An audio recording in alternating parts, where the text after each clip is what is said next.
Just breaking moments ago, the Ninth Circuit Court of Appeals in Hawaii proclaiming President Trump's travel ban a violation of federal law, ruling the ban goes beyond his authority as commander-in-chief.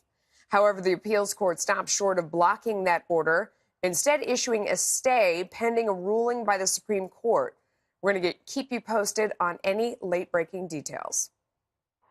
Should the North Korean regime conduct another nuclear or ballistic missile test, this resolution commits the Security Council to take even further action.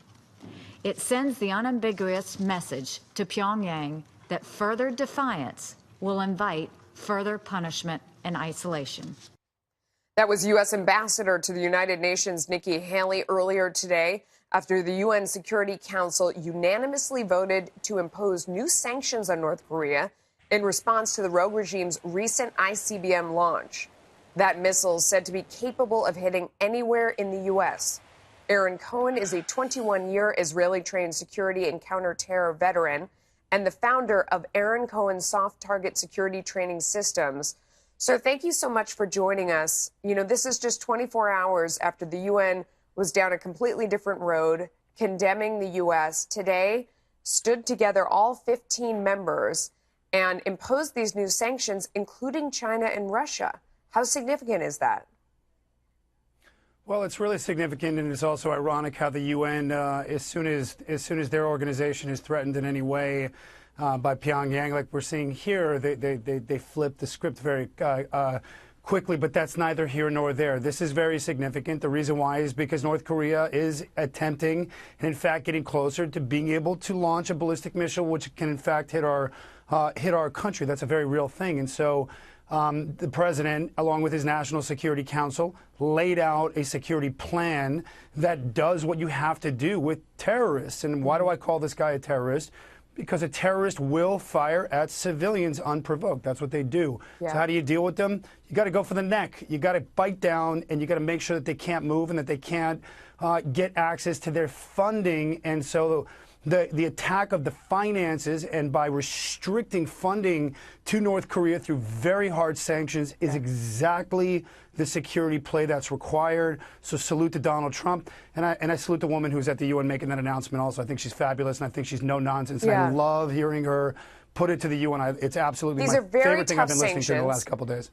You know, not quite as far as President Trump wanted to go. He wanted to cut off all oil imports. This very dramatically limits them far below where they are right now, where they only had been reduced by about 30%. At this point now, they're almost gone. But he also wanted to have all foreign workers sent back to North Korea from everywhere else that they're working, which generates so much cash for the nation.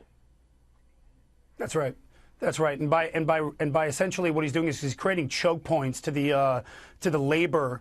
And what that does is it essentially puts everybody on watch, which is, look, if you're going to export something to North Korea, if you're going to export goods there, if you're going to work and bring any kind of expertise back there, whether, you know, as well as the oil, we're going to constrict, even though it's only 30%, like you mentioned, still billion or millions of barrels per day. And so, again, you deal with terrorism. Again, I'm coming from the Israeli perspective here.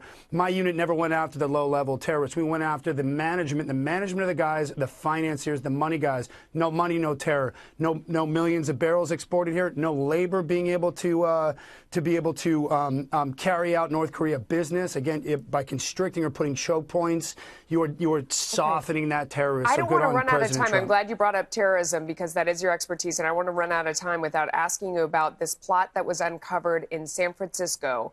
It was stopped in time. You know, the assailant was posting things on the internet pro-ISIS, but also, you know, was a shooting specialist. He had a lot of training and a very specific plan. How dangerous was this?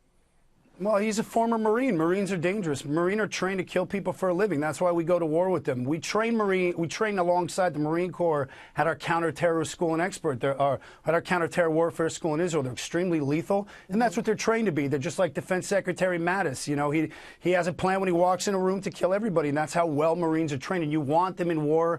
They're fine instruments of counterterrorism and urban operations. But in this case, you had a radicalized, again, online, an inbred or an inbreed terrorist that was created here through indoctrination. I don't know exactly what it was, but extremely dangerous guy. Hats off to the FBI for getting the jump on this guy and being able to put him down and getting those warrants in time. We just want to make sure now that our soft target defensive security measures are in place. And I think going into the new year, coming out of this holiday, I wouldn't be surprised if the president is looking at putting together some type of soft target security apparatus to be able to look at this thing. Aaron Cohen, thank you.